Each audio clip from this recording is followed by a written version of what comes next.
começar então mais um podcast Música em Rede. Hoje minha convidada, Luciana Pegorer, que... Falou meu nome certo, nem acredito. Que bom. Eu gosto de tentar achar o jeito certo de falar, mas é sempre um susto. Essa vez foi certinho. Certíssimo. Ótimo. Luciana trabalha, já estava no mercado da música há um tempo, se envolvendo em várias frentes aí importantes, desde a parte de direitos autorais. Eu quero entender todas as questões que você... E é musicista também. Eu tenho música de criança, assim. Meu pai é muito apaixonado, né, por música, sempre teve muita música em casa. Não vim de uma família de musicistas, mas meu pai meio que começou botar esse gosto na família, né? Então lá em casa todo mundo sempre tocou. A gente morava em Brasília, fez escola de música de Brasília, pequenininho. Depois, recentemente, fui dar aula na Escola de Música de Brasília, foi um revival, assim, muito... Fechou um ciclo. Fechei um ciclo, foi muito legal. Então, a vida inteira estudei música e tive música, essa influência de casa mesmo, né? E aí, eu comecei tocando, cheguei a um ponto fiz faculdade de comunicação no Rio, e... no ponto que eu terminei a faculdade, eu estava muito perdida, assim, porque eu não sabia o que eu queria. Era música, era comunicação, qual é a minha história, né? E cheguei a dar uma pausa e começar a estudar flauta, né, que é o meu instrumento, muito com a intenção de fazer uma Unicamp, que era a melhor universidade de música, acho que ainda é, né, até hoje. Acabei indo morar em Campinas, né? Mas nada a ver com isso. E assim, o período que eu fiquei lá uns 6 meses só estudando o instrumento foi suficiente para eu ver que não era ali o meu lugar. Eu não queria estar naquele lugar. A música, para mim, como instrumentista, ela me serviu na minha carreira como um ponto de aprendizado, de poder ler uma partitura, entender o artista com quem eu estava trabalhando, entender o mercado da música pelo viés do músico. Cheguei a tocar em discos de Toninho Horta, Nelson Faria, Maurício Einhorn no meu selo. Que legal. Então, assim, você poder ter essa visão 360 do negócio, da música, foi meio o meu lance, assim, né, sempre tive elementos que eu fui completando nesse olhar 360. Então, de musicista para produtora de eventos numa grande empresa que foi onde eu comecei a aprender a trabalhar, para Warner Music, onde eu fiquei uma década, depois para o meu selo, editora e produtora. Então juntei todas essas coisas que eu tinha aprendido nos trabalhos anteriores para montar o meu negócio. E daí nunca era suficiente, sabe? Eu sempre queria conhecer mais, entender mais. E com o tempo, até da onde surgiu o Music Trends, essa visão da importância de você conhecer o negócio foi o que motivou criar um lugar onde as pessoas pudessem aprender o que é o negócio. Porque uma coisa é o artista, o músico, principalmente o músico, ele pensa a música como o seu ofício. Mas a música é muito mais que um ofício, ela é um negócio que tem inúmeras facetas, é um negócio bastante complexo. Sim. E está cada vez mais complexo, porque ele entrando, né, as ferramentas aí de tecnologia, inovação e redes sociais, então ele vai ficando um negócio mais complexo em termos de direitos autorais, né? Sim. E você entender esse movimento é necessário para a própria sobrevivência desse mercado, desse negócio, né? Então o Music Trends ele se presta um pouco a isso, a trazer para um lugar central, pessoas que estão envolvidas com esse negócio e com esse ofício, para que mais pessoas entendam como se faz para trabalhar nesse negócio, nesse ofício, e fazer a coisa prosperar, né? E fazer o negócio continuar um mercado em evolução, né? E enfim, mais ou menos por aí, assim, que legal. Eu quero chegar depois nos detalhes do Music Trends. Assim, Music Trends... Music Trends é um nome mais... Tá.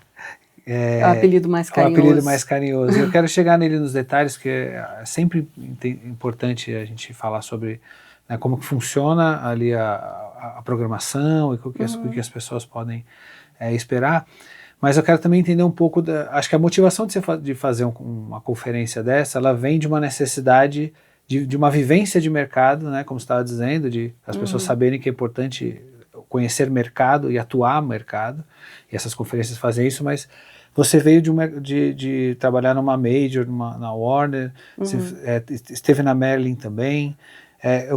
Eu acho que esse momento Esse elo, seu, né?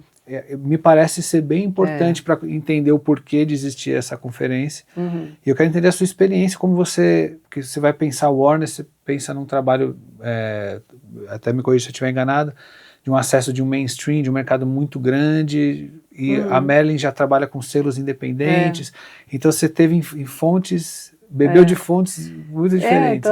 Então, é interessante essa coisa, eu gosto muito de observar a história, né? Então, sempre trouxe para o evento também muito essa coisa do legado, né? Do que veio antes e por que a gente está no ponto que está hoje, o que veio antes que nos fez chegar até aqui.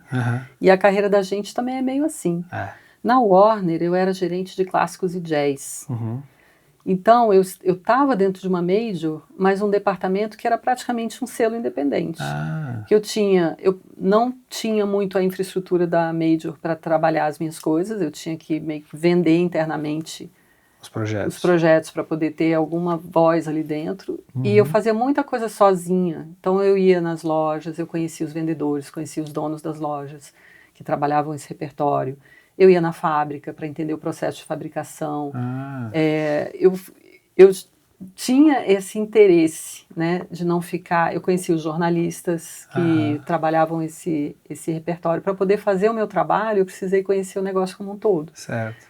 Que é o que a maioria das pessoas não tinham quando saíam das majors. Que a boa parte dos independentes que existiram na época da quebra da indústria, né, vieram de estruturas de major. Trabalhavam dentro de uma major, foram sendo mandados embora porque estava tudo desmoronando. Quebra da indústria, até para quem está chegando agora, os artistas agora, aquele momento final virada do século ali, né? Que a internet, MP3 estava dominando geral e não tinha ainda Spotify. Download de música e era aí Apple. CD quebrou. CD quebrou, pirataria comendo soltas.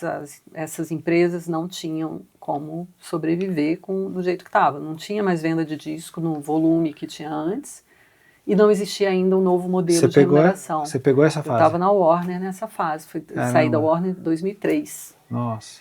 Então foi justamente, eu entrei já na época do CD, comecei com os DVDs, eu era gerente de clássico e jazz, depois quando entrou os DVDs, eu fiz os DVDs. Então eu fiz os DVDs dos Titãs, do Daniel, aqueles primeiros DVDs ali que era...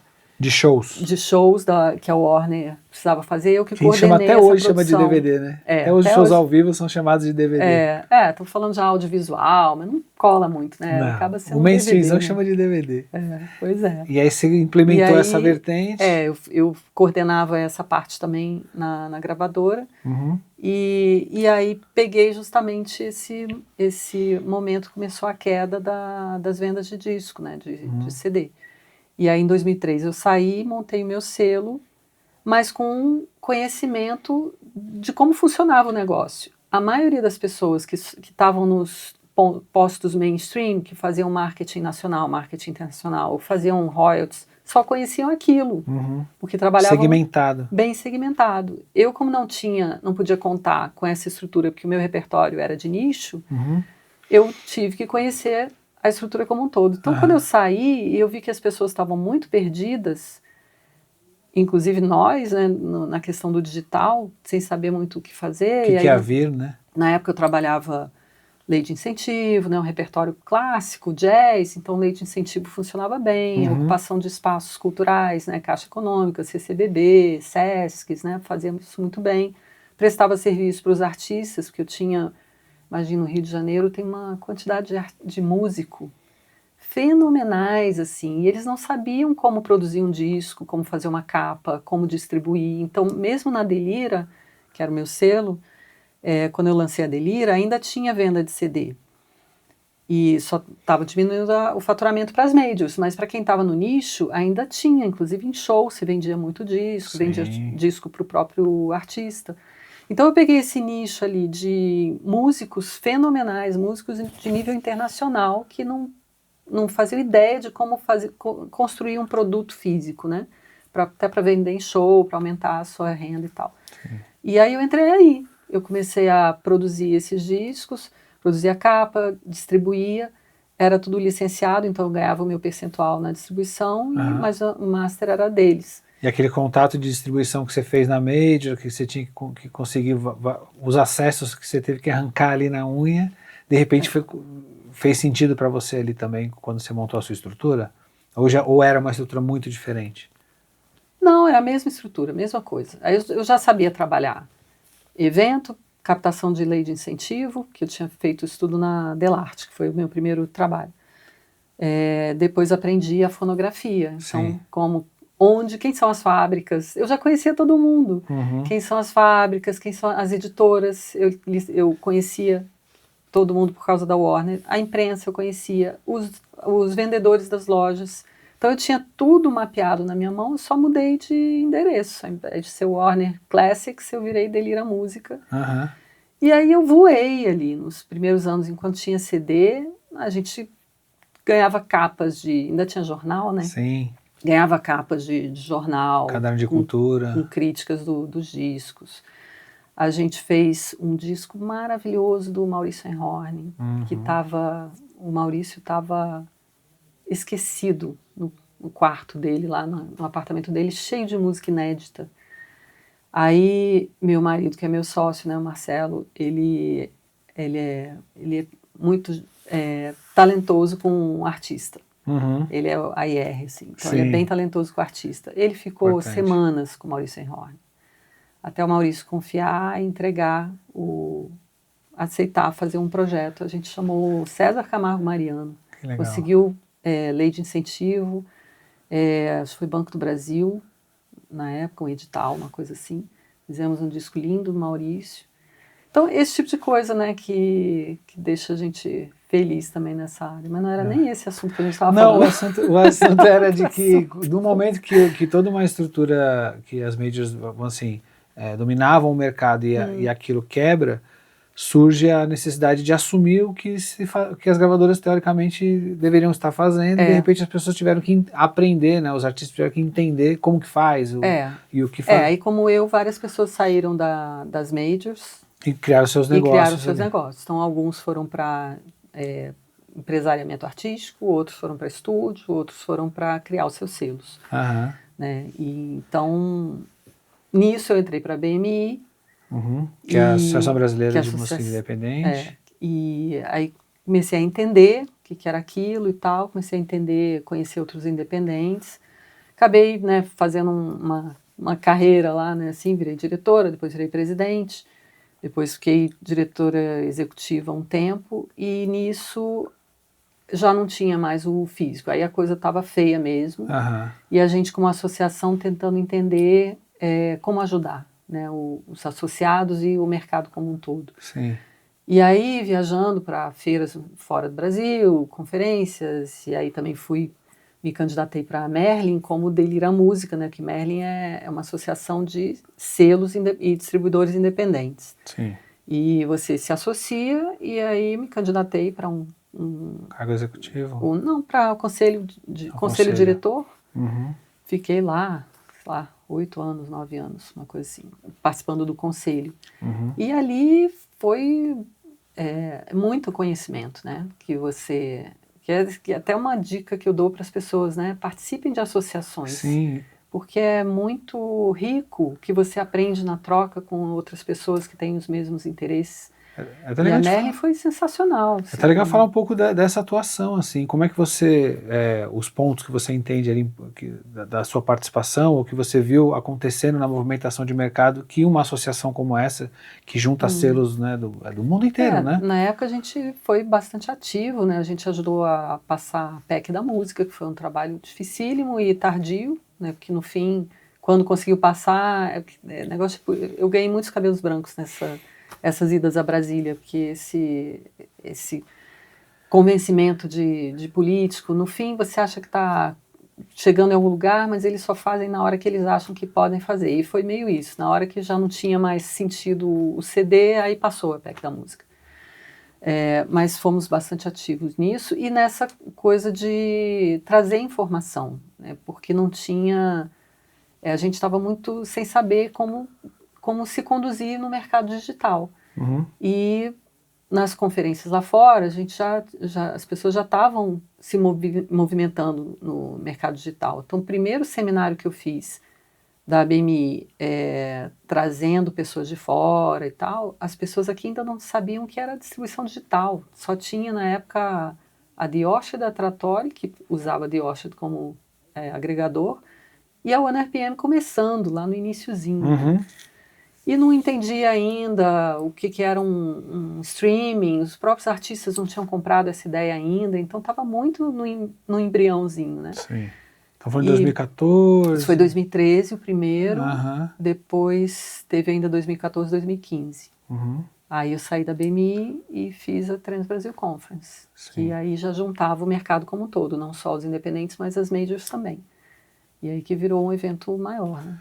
E a BMI, ela faz parte Estava conectada com a Merlin, não? São coisas diferentes? São coisas diferentes. O que a Merlin faz? A Merlin, ela favorece, ela incentiva as associações de gravadoras, porque localmente as associações de gravadoras, quanto mais fortes forem, melhor para trabalhar as pautas que são comuns ao mercado. Então ela meio que se articula com todas as associações macro, tipo WIN e Impala, basicamente, e a WIN e a Impala se articulam com associações menores. Então, as associações dos países, como a BMI, elas são associadas ao WIN, que é uma federação das associações. E a Merlin é um braço comercial, então a Merlin é uma agência que negocia os contratos. Quanto mais forte for o setor independente, com as suas associações e as suas empresas grandes, né? Imagina, tem empresas gigantes que são independentes, né? Ainda, né? Porque ainda tem esse assunto das compras e aquisições. O monopólio. Mas enquanto essas empresas forem fortes, a Merlin se fortalece também para negociar os contratos em benefício dos independentes. Sim. Então, nesse sentido, a Merlin, ela tenta fortalecer os independentes, dando benefício, as associações independentes, dando benefício aos associados da Merlin, que são associados de trade associations, né? Então, por exemplo, se você quer ser membro da Merlin para distribuir direto com os acordos da Merlin, se você for membro da BMI, você paga menos percentual da Merlin. Você vai pagar 3, se for associado à BMI, paga 1,5 de comissão, né, da Merlin. Então, eles dão esses benefícios, dão também patrocínio para eventos das associações, para fortalecer o ecossistema de música independente. Então, é todo um ecossistema que existe que a maioria das pessoas nem sabe. Pois é. Eu até queria ficar um pouquinho mais nesse tema, para a gente até falar, quem não faz ideia do que se trata, como que a pessoa pode buscar essa informação, que tipo de ação que as pessoas podem se ver participando também. Localmente, o importante é estar engajado numa associação, eu acho a BMI, no caso, né? A BMI é a Associação de Gravadoras Independentes, que tem pouquíssimos associados, quantidade de um selo pode se associar à BMI. Selos se associam à BMI. Certo. Tem a BMA, que aí é coisa de exportação, então, né, bookers e também selos podem se beneficiar das ações da BMA. Tá. Merlin é uma outra etapa, né? Você tem que ser um selo ou um distribuidor grande para poder ser membro da Merlin. Certo. O meu selo era pequeno, mas na época a Merlin estava começando, praticamente comecei junto com a Merlin, então não tinha muitas essas barreiras, hoje em dia já tem. Eu lembro que tem que ser um selo grande. Pandemia, eu lembro que a Merlin surgiu, aparecer bastante nas matérias, assim, por estar defendendo os artistas e essas questões por conta do lockdown, né?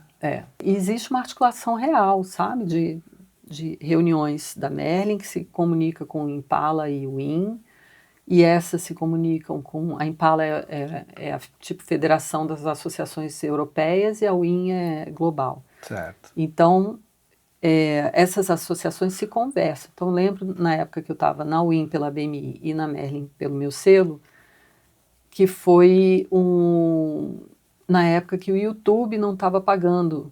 Estava numa época de negociação de acordo de royalties com o YouTube.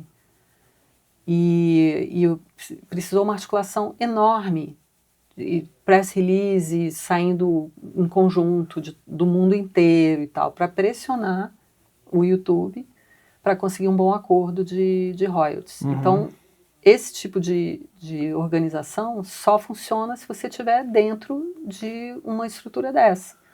Então, às vezes, a pessoa não vê um benefício direto e imediato, mas a partir do momento que você fortalece o setor com a sua participação, você fortalece o seu negócio. Sim. E essa visão que eu sempre tive, né, essa visão associativa, de você participar da história, você está participando das decisões que vão mover o seu negócio.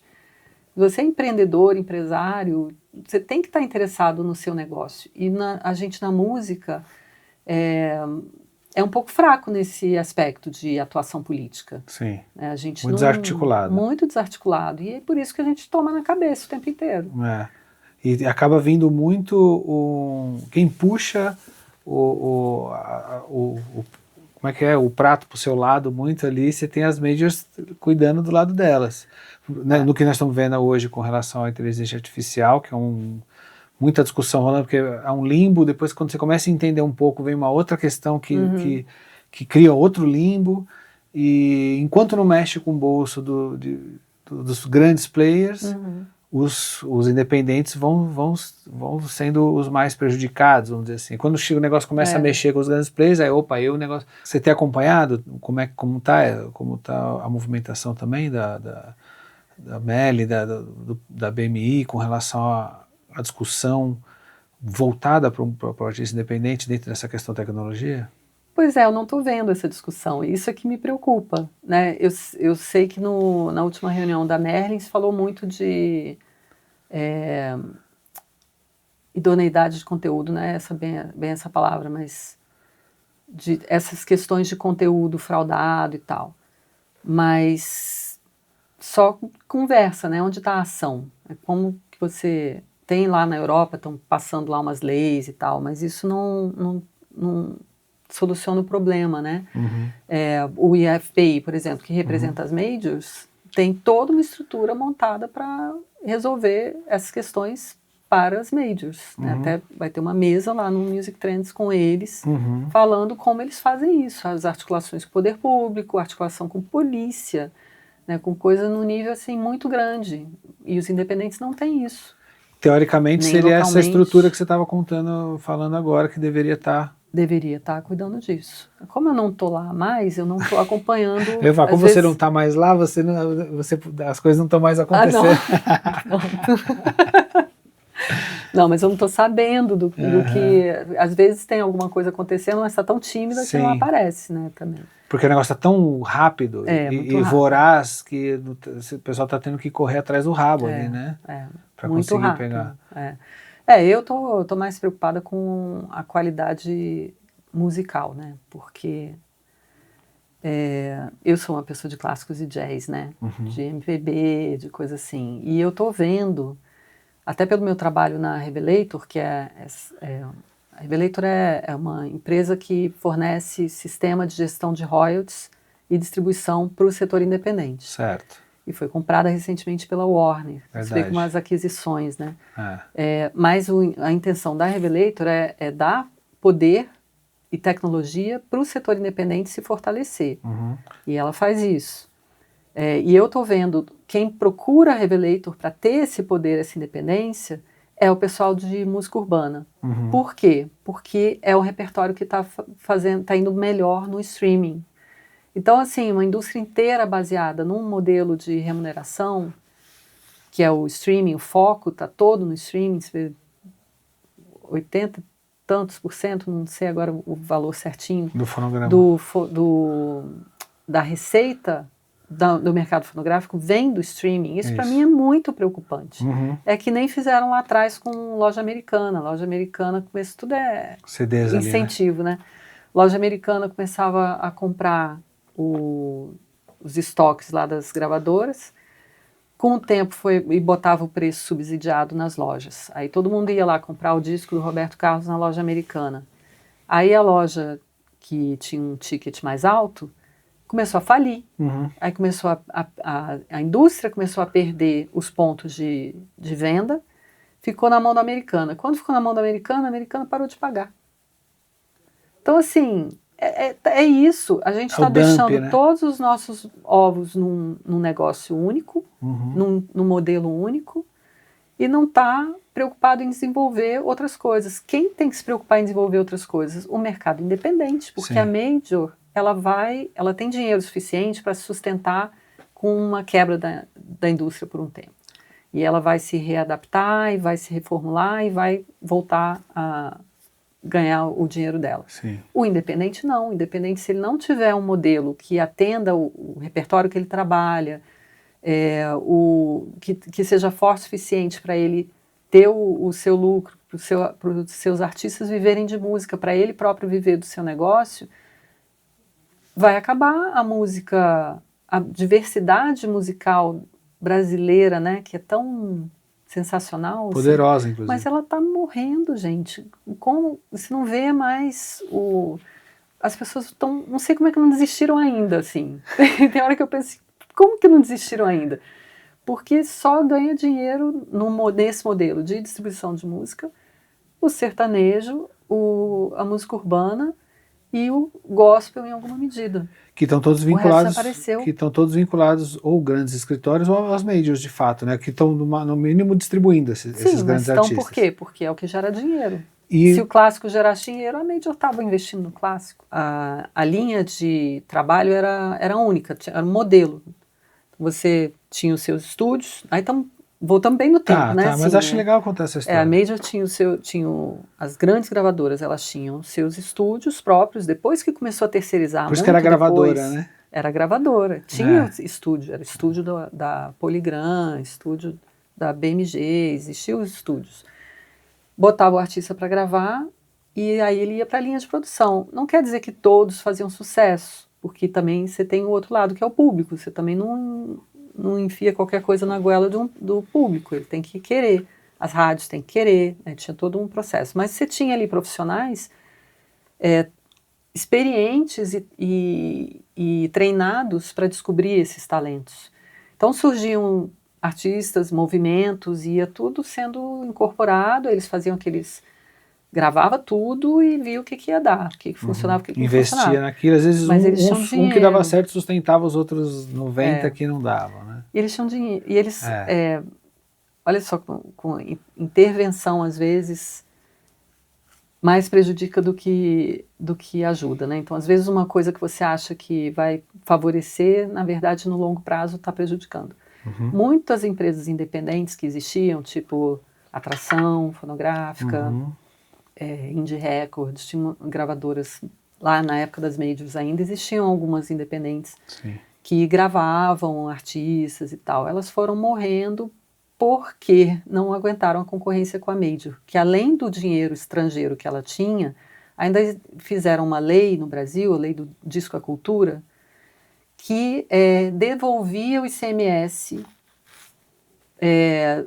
sobre a venda de discos se você produzisse música brasileira. Então era uma forma de incentivar a multinacional de gravar a música brasileira, senão eles não teriam gravado. Iriam só despejar produtos internacionais aqui e não gravariam música brasileira, né? Em tese, né? Sim. Mas tinha esse incentivo fiscal. O produtor independente, ele tinha um incentivo fiscal, mas ele não tinha o conteúdo internacional para vender. Então ele tinha menos ICMS do que uma major conseguia arrecadar. Então a major chegava com um caminhão de dinheiro para um artista de um indie e levava para ela. Então aí foram comprando as menores. É importante a gente entender a história, como as coisas funcionam, como elas foram construídas, né? Com certeza. Até para a gente poder intervir de alguma forma no processo. E quem está chegando agora entender que não nasceu pronto desse jeito, né?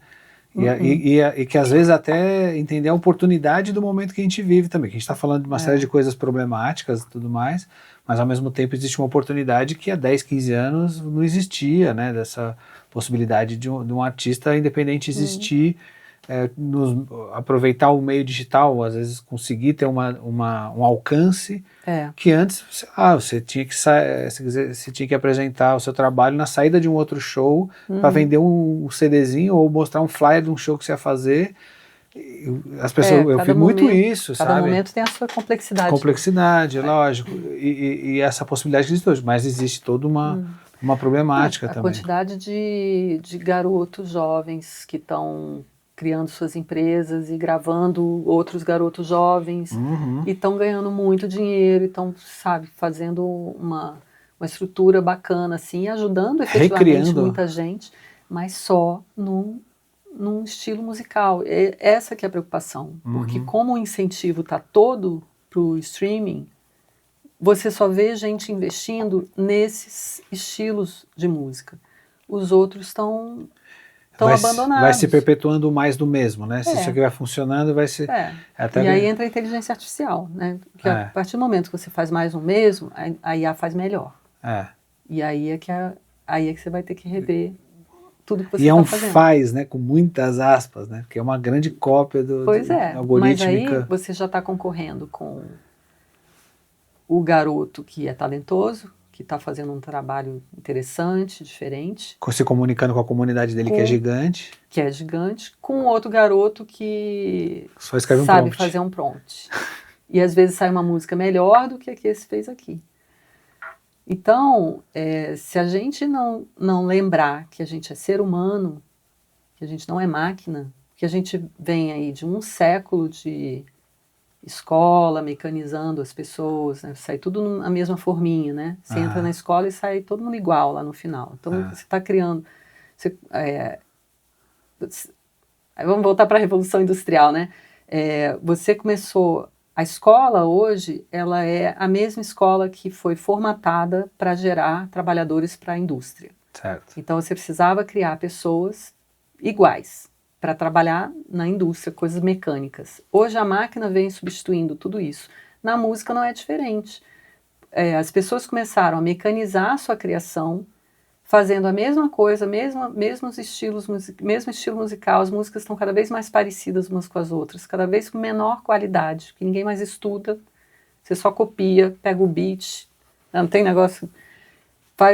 Alguém faz um beat e os outros todos licenciam aquele mesmo beat, faz uma alteraçãozinha e solta na rede, aí vende milhões, aí cada vez mais apelativo também, né? Com sexualidade, com drogas, com coisas assim, para ser mais apelativo, porque essas coisas chamam atenção e a gente está numa briga por atenção, a guerra é pela atenção. Só que a IA faz melhor isso aí. Então agora a gente está numa encruzilhada. Ou a gente volta a ser humano, volta a se inspirar com as coisas da vida, da natureza, das relações, volta a estudar, a ler, a ampliar o seu imaginário, a fazer coisas realmente criativas e inovadoras, no sentido criativo, para ser humano. Ou você vai perder para a máquina sempre. Para ser bom naquilo que só o ser humano pode ser bom. Só o ser humano pode ser bom. A gente tem que voltar, só que o ser humano não é bom mais em ser humano. O ser humano virou máquina, quer fazer tudo com prompt, quer fazer tudo com rápido. Pega esse hit aqui, vamos compor, tem que jogar a música amanhã, para ver se ganha milhões, sei lá o quê. Então a gente está numa linha de produção de composições, de música e tal. Não tem mais o tempo que existia antes de você se inspirar, de você ser inspirado, de você realmente inovar numa criação, numa composição, né, uma coisa assim. E não tem mais recurso para isso também, porque antes você tinha quem financiasse isso. Para poucos, né? Mas tinha. Para poucos, mas tinha, tem isso também, né? Hoje você tem mais gente conseguindo fazer música do que tinha antes, que tinha um funil, né? Talvez o que a gente é mais humano, que aí é onde eu acho que até tem aquilo que você falou, não sei como é que as pessoas ainda fazem música, né, diante de tanta problemática. Eu acho que é porque, sem querer responder essa pergunta, que eu acho que não tem como, mas o que a gente é humano nisso é justamente na relação, porque na relação do artista com o público, com seu fã, e do artista com o artista, porque a IA ela vai criar um fonograma em instantes. Mas a música e uma carreira na música ela é muito mais do que um fonograma. Eu acho que talvez seja aí que a gente tem que se debruçar, né? Que é nesse relacionamento com o fã. Então, por exemplo, o garoto no quarto que cria um prompt que vai criar uma música incrível, não sei o quanto ainda, talvez daqui a pouco eles consigam formas, mas eu não sei o quanto o impacto que essa música tem na conexão emocional com as pessoas, né? Quanto ela consegue aprofundar a partir do próprio fonograma, que é o que um artista, o ser humano consegue na relação, numa entrega de um show presencial ali, que ele vai passar essa energia. Esse é exatamente o ponto, né? De voltar a ser humano. Você tem que... Porque parece óbvio, mas tem muito artista que não faz isso, que não está preocupado com construir uma base de fãs, que é a coisa de você entender o negócio, que você está preocupado só com o ofício. É ótimo você ser artista, poder ficar no seu quarto, compor sua música, e uma música linda e tal, mas e o que faz com isso depois? Se você não entende o que vem depois e como se você constrói isso depois, você não vai sair do seu quarto, vai ter uma música linda, vai ter não sabe fazer show. Nossa, quantidade de gente que eu escuto a música, acho maravilhosa, eu vou ver um show, não existe o show, o cara tá lá como se estivesse no quarto dele, quase que de pijama, não Com a tem roupa da rua. A roupa da rua, não tem um discurso, um diálogo, uma interação com a plateia. Podia ter ficado em casa. Quase que tocando de costas, sabe? Então, assim, é um business, é um negócio, né? Se você quer ter uma carreira artística, você tem que conhecer o negócio, saber onde estão os direitos, como que funciona essa circulação de direitos, o que está envolvido. Até para você escolher um distribuidor digital, você tem que entender quem é aquele distribuidor digital, que contrato ele tem, que uma coisa ele te dá 90%, 100% do que ele arrecada. Mas o que ele está tirando que você não viu? Né? O quanto que acordo que ele tem com o DSP? Ele tem um acordo direto? Ele usa Merlin? Ou ele faz através de uma outra que já cobra dele 30% e ele está te passando 100%, te cobrando uma taxa para subir? Ele já te cobra uma taxa para subir a música e te paga 100% de 70%, porque ele já deixou 30% Como que a pessoa descobre isso? É possível achar fácil essa informação sobre esses players? Nem sempre. Nem sempre. Aí você tem que estar entrosado assim, no mercado. Porque aí que é um grande lance, né? Você ter... conhecimento. Conhecimento, né?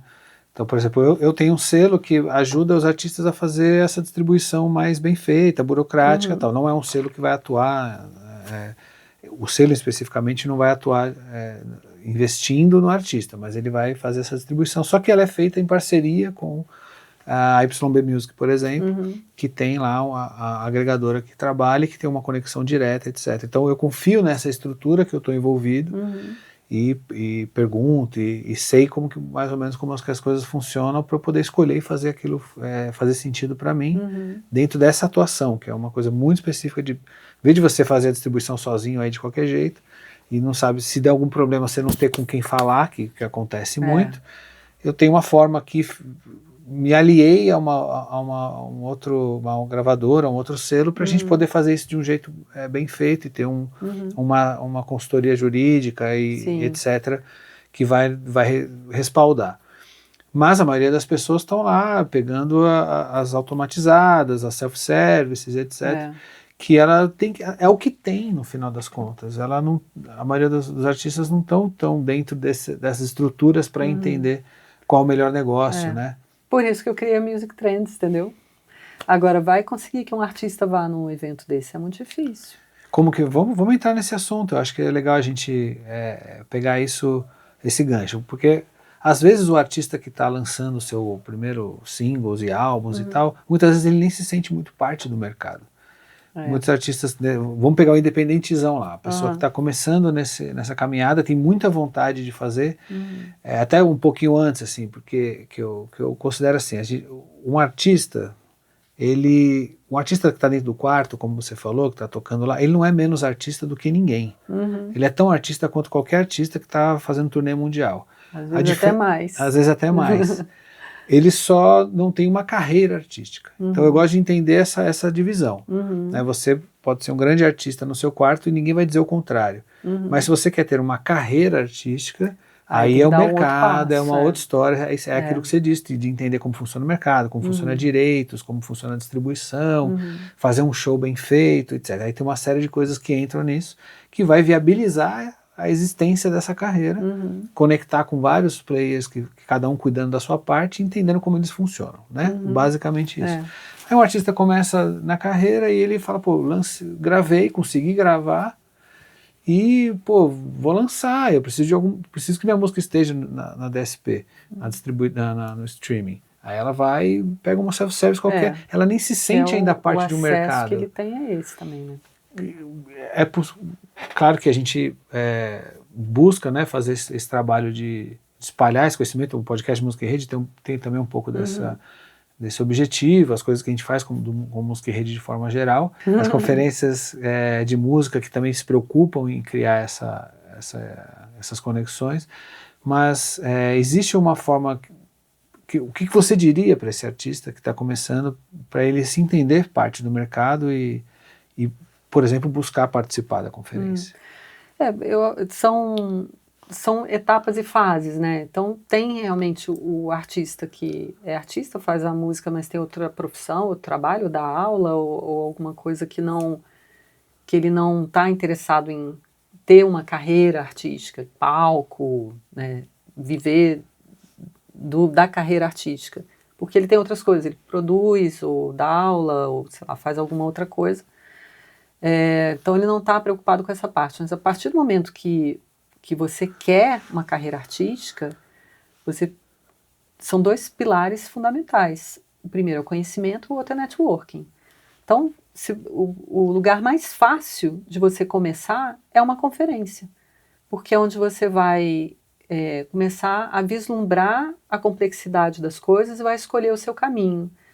No Music Trends, eu sempre busquei na curadoria abrir uma luz no fim do túnel. Então, ser uma coisa didática e fácil da pessoa ter uma escada para ela ascender. Então, ele começa... são muitos temas, muitas coisas, né? Então, ele começa com as coisas que mais interessam, aquilo vai abrindo portas para ele e pessoas que vão orientá-lo, que vão se associar a ele, né? Então, além o conhecimento vem junto com o networking quando você vai numa conferência. É diferente de você assistir um vídeo no YouTube. Que o vídeo que você assiste, ou aula, ou curso online, essas coisas, te abre o conhecimento, mas não te abre o networking junto.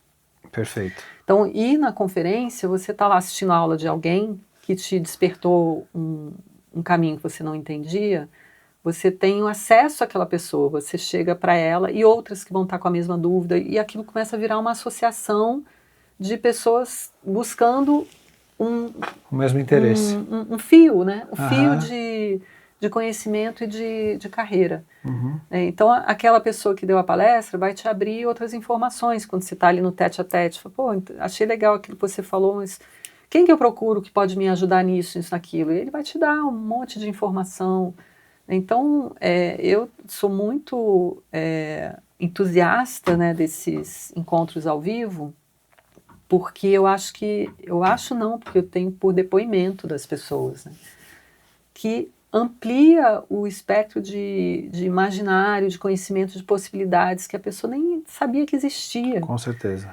Ou assistindo uma mesa de discussão, que já vai sair um monte de coisa assim, você fala, cara, isso é assim? Não sabia, né? E aulas, né, e coisas assim.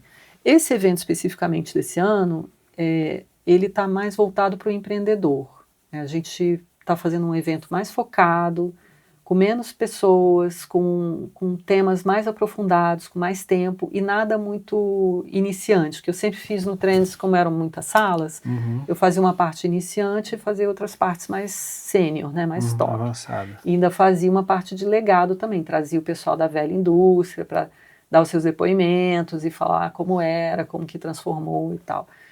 Essa aí acabou, já foram 10 anos de Music Trends, já deu, assim, já estamos agora em outra fase. Então agora eu estou mais preocupada em formar melhores empreendedores, melhores profissionais de empresas, porque tem muita gente surgindo, aproveitando essa oportunidade do streaming, mesmo de show e coisas assim, desses gêneros mainstream, mas sem muito conhecimento de gestão de direitos, da história da indústria, dos caminhos mesmo que existem, associações, essas coisas, as pessoas não sabem que isso existe. Isso faz muita diferença na hora de você conduzir o seu negócio. Com certeza. Então, meu objetivo com esse evento é trazer a curadoria, ela está trazendo uma profissionalização maior para esse grupo que é um monte de gente, né? Desde artista empreendedor até selos, gravadoras, produtores, né? Toda a cadeia do mercado da música, mas com esse viés do empreendedor. Então a gente está com capacitações lá bem focadas. Então vamos falar das ferramentas de inteligência artificial para você usar nos processos da sua empresa para agilizar suas divulgações de rede social, né? Como fazer, que ferramentas você usa para uma reunião, para fazer uma pauta, para fazer uma ata depois. Todas essas coisas que já existem, que são milhares, então você meio que se perde. Então tem lá o cara da Adapta, que é a maior plataforma de inteligência artificial da América Latina. Vai estar lá o cara de consultoria da Adapta, para ensinar as pessoas quais são as ferramentas que realmente funcionam, adaptados a esse negócio musical. E de gestão de carreira, gestão de forma geral. De direitos. Não, aí tem várias coisas. Aí tem a outra que é para a Smart Rights, Legal. que vai estar lá para ensinar a como você enxergar um black box de gestão coletiva, como estruturar os seus dados para você não ter perdas, quais são as plataformas que remuneram outras coisas que não a música, por exemplo, Lyric Find, Music Match, que remunera letras. Então, te ensinar a limpar os seus dados para que você consiga usufruir de tudo que aquilo na circulação, para que o que rende na circulação não se perca pelo caminho. Perfeito. Tem isso. Vamos falar de reforma tributária. Então vai estar lá a CQSB, com a Daniela Galvão, que é super especialista em tributação, para ensinar o empreendedor a não perder dinheiro e como que a reforma tributária vai alterar o negócio dele, para ele se adaptar. O Sebrae vai estar lá, vai falar das leis de fomento que existem, como utilizá-las. Vai lançar o CRI Música, que é o primeiro projeto do Sebrae São Paulo, voltado para a economia criativa da música. Ele já tem para audiovisual, já tem para teatro, tem para um monte de coisa. Não tem para música. Vai lançar lá. Vão lançar lá. Que legal. E vou explicar como é que o pessoal pode participar. Exatamente. Vão já pegar inscrição e tal. Vão fazer consultoria para empresas também, com a equipe deles de consultores. Que legal. Também formação mesmo de líderes empresariais, né, essa parte dos workshops. E na parte das sessões, que vai ser uma plenária só, né, a gente já estava com 2 plenárias, com uma sala de workshop, mais uma outra sala, né, tínhamos 4 salas, reduzimos para 2, para ficar bem focado. Certo. Então, na plenária vão ser temas também bem para frente, assim, o que vai acontecer se a internet virar um monte de robô operado por IA? Como que a gente vai se retroalimentando delas mesmas. Delas mesmas. Como que a gente vai furar isso para promover um artista? Geração Alfa e Z, quais são os interesses dessa geração? Qual é a próxima plataforma que eles vão utilizar? Qual vai ser o próximo TikTok? Né, vamos conversar essas coisas. Vamos falar das questões de fraude, né, com o pessoal do IFPI. da ProMúsica, como que eles estão trabalhando as coisas, a questão de fraude no Brasil. Então, todos os temas assim voltados para o empreendedor estar preparado para o momento que ele já vive, mas qual é o próximo passo? Como que eu me preparo para o que ainda vem? Está muito rápido, a gente tem que estar falando do que vem. Buscar pautas, né?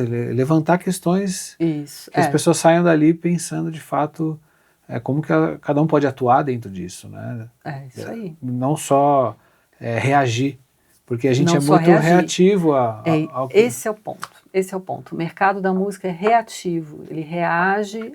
Depois do problema do MP3, a gente aprendeu um pouco a ser um pouco mais proativo. Mesmo assim, principalmente nos mercados periféricos, que o Brasil é um mercado periférico, embora seja o oitavo mercado da música. Mercado de música, ele é um país periférico. Por quê? Porque não sai nenhuma decisão daqui. Não tem, tudo é decidido em esferas fora daqui. A gente só absorve o que já está decidido. Exatamente. Inclusive o independente, que tudo vem lá da UIN, da Merlin. Por isso a importância de participar desses fóruns, né? Com certeza. E estar lá foi muito enriquecedor para mim, sendo de um país que só executa o que alguém criou em algum lugar, né? E lá a gente participar da criação das coisas. Uhum. Tipo assim, você chega numa reunião, fala, isso aqui tem que ser desse jeito, vamos trabalhar para isso. E construir como grupo, sair dali, isso foi muito enriquecedor para mim. E isso que eu tento fazer... E ver resultado. Isso que eu tento fazer aqui. Então, além dessas duas salas, a gente está propondo uma outra sala, que aí não tem a plateia, mas são tipo grupos de trabalho, para a gente tratar de temas que são relativos ao nosso mercado, para ver se a gente consegue ser proponente, juntar o mercado e ser proponente em soluções para o nosso mercado, como circulação de música, reforma tributária, que vai ser um problemão para o mercado de música, porque vai ser taxado o autoral, que hoje não é. Então a música vai ficar mais cara na editora. Uhum. Então para você gravar uma música vai ser mais caro. Então tem uma série de implicações que a gente precisa debater. Então, vamos falar de soft power brasileiro, como que a gente, uma nação que tem essa riqueza cultural, não consegue trabalhar o seu soft power cultural fora do Brasil. Sim. A gente está vendendo só, nem futebol mais. Estigmatizadíssimo, né? Pois então muito, muito ruim, assim, isso geraria muitas divisas para o Brasil e para a classe artística musical brasileira, né? Você poder... Então, fica muito dependente de ações individuais, né? E pontuais, né? Não tem um projeto de nação. Então, tentar, a partir do Music Trends, a partir dessa proposta de congresso, que a gente comece a criar um fórum de realmente discutir as questões nacionais, né? Relacionadas ao nosso negócio, para que a gente tenha cada vez mais prosperidade e para mais gente, né? Porque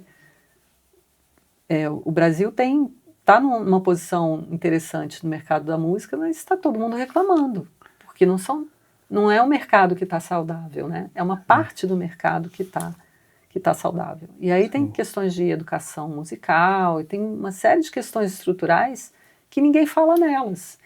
E eu não sou uma associação, não sou político, não sou nada disso, mas eu fico olhando essas coisas pelos meus interesses e pela bagagem que eu tenho de ter esse olhar mais holístico do mercado. Uhum. Eu fico me coçando, falo, gente, a gente tem que fazer alguma coisa. E eu tento, na minha humilde participação com um evento, tentar, pelo menos, acender alguma faísca, né, e alertar as pessoas para o que pode ser, né. E super importante, porque as frentes que você coloca, não só da proposta, da temática, mas também das empresas envolvidas, dos parceiros que fazem parte disso, isso, de fato, tende a gerar uma movimentação prática do pós-evento também, né? A ideia é essa, né, que gere uma movimentação prática. Tem uma proposta disso, de um pós-evento, como uma coisa pode se seguir para dar uma continuidade, sim? Inicialmente, a gente vai gerar documentos oficiais do evento Certo. a partir dessas discussões. Estou com uma articulação boa com a Secretaria de Estado de São Paulo. Perfeito. Então, e com o Sebrae. Então, e aí tem as associações que são muito parceiras do evento sempre, né, as do ECAD. Uhum. Então, tentar com essas articulações e essas entradas que eu tenho, movimentar alguma coisa. Mas realmente, por enquanto, para mim é uma incógnita. Vai ser um experimento de ver o que acontece, ver o que sai dali. É uma primeira iniciativa, né, que vai se repetir em outros anos. Então, vamos ver como é que isso evolui. Mas a sementinha eu quero plantar nesse evento com esse propósito de ser uma coisa que vá realmente ajudar, contribuir para o mercado partir para uma direção única, né? O mercado da música, a gente tem tanto que olhar para a gente conseguir sobreviver, que tá meio que cada um correndo atrás da sua sobrevivência, do seu desenvolvimento. E, pô, parabéns por insistir em uma conferência de música e agora dar um passo voltado também, bem direcionado a resoluções e dentro dessa parte de empreendedorismo, porque tem que ter mais pessoas assim, né, como você e o Music Trends, pensando na organização da coisa, na parte organizacional, com proposta real, para um mercado que é além do mercado que já domina as suas questões ali, né, os grandes que já estão tranquilos onde eles se colocaram, né, e para que cada player ali, os pequenos players que estão buscando meio que se virar dentro da sua própria realidade, possam se encontrar e falar, opa, peraí, a gente também tem força aqui junto, vamos debater isso para propor algo que possa ser realmente importante para todo mundo. Por isso que eu acho uma pena que as pessoas não tenham esse olhar um pouco mais associativo, né? Porque realmente cada um precisa cuidar do seu. É difícil para todo mundo, Claro. né? Mesmo quem já é maior, é sempre uma batalha todo dia. Mas se você fortalece uma associação que tem pessoas ali querendo fazer isso, olhar para isso, você não tem tanto trabalho assim, você está só fortalecendo uma estrutura que vai fazer esse trabalho para você, e você vai opinar, né, você faz parte de um conselho que delibera, que direciona, mas tem gente ali contratada para fazer isso. Enquanto os independentes não entenderem a importância disso, para ter um mercado realmente saudável, mais equilibrado, aí fica difícil. Você vê as empresas globais todas botam dinheiro em associação.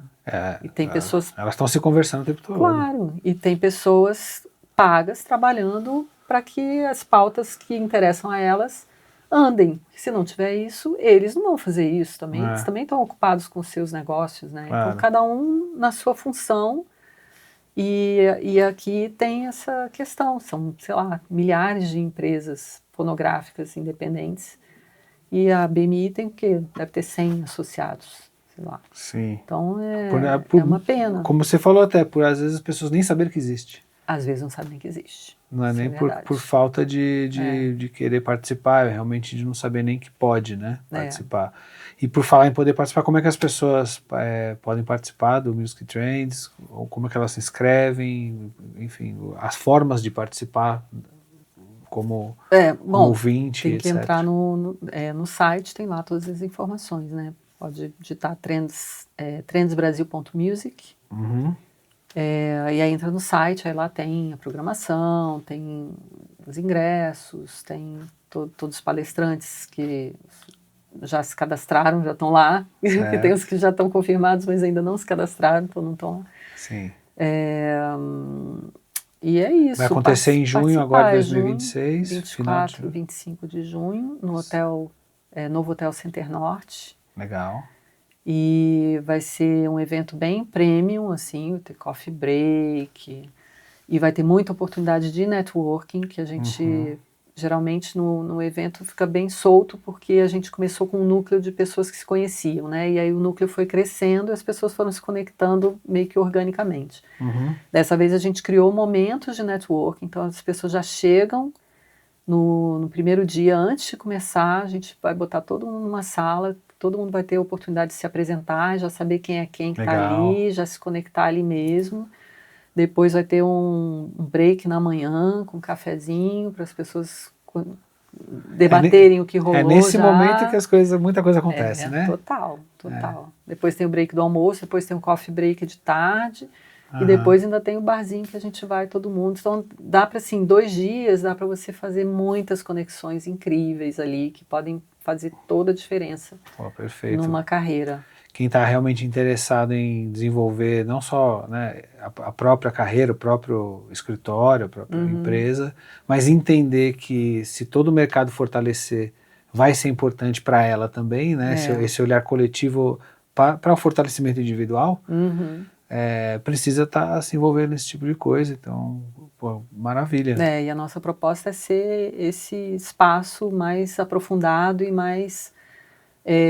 que gera mais intimidade entre as pessoas, né? E uma das coisas que eu faço questão, assim, quando eu seleciono os meus palestrantes, são sempre pessoas muito generosas, pessoas que estão ali para compartilhar mesmo e para abrir caminhos. Então não tem aquela coisa, o palestrante lá no palco e aí ele sai correndo do palco e vai embora, né? Ele fica, interage e é acessível, né? Então isso faz toda a diferença também, né? Você ter acesso a pessoas que não vão atender sua ligação, mas ali você começa a conhecer, toma um cafezinho junto, você já vira uma pessoa conhecida e não uma ligação fria, né, no momento de necessidade. Ou seja, aquilo que nos torna humanos de verdade, né? As relações para o desenvolvimento. Pois é, fundamental. No mercado da música, muito mais ainda. Muito obrigado, foi sensacional. Obrigada pelo papo. Parabéns pela iniciativa de sempre. Eu falei isso aqui, mas eu gosto de fortalecer porque todo mundo que eu converso que tem